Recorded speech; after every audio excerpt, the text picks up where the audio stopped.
আমরা ডক্টর শ্যামাপ্রসাদ মুখার্জি সম্পর্কে ছোটবেলায় এমন একটা অবস্থা করে রেখেছিল যে বেশি যাতে ওনার সম্পর্কে না জানতে পারি তার ব্যবস্থা ছিল।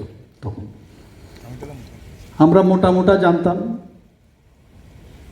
কিন্তু সময়ের তালে তালে আজকের দিনে ডক্টর শ্যামাপ্রসাদ মুখার্জিকে যে ভাবে ওনাকে সম্মান দেওয়া উচিত ছিল তৎকালীন সময়ে কেউ সেভাবে, পূর্বতন সরকার সেইভাবে সম্মান দেয়নি। তার একটা নির্দিষ্ট কারণ নিশ্চয় ছিল যে কারণে ওনাকে সম্মান দেয়নি।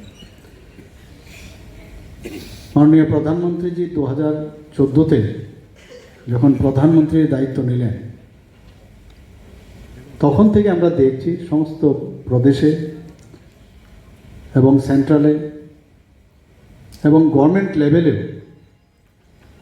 ভারত কেশরী ডক্টর শ্যামাপ্রসাদ মুখার্জিকে নিয়ে আলোচনা সভা, কুইজ প্রতিযোগিতা, বিভিন্ন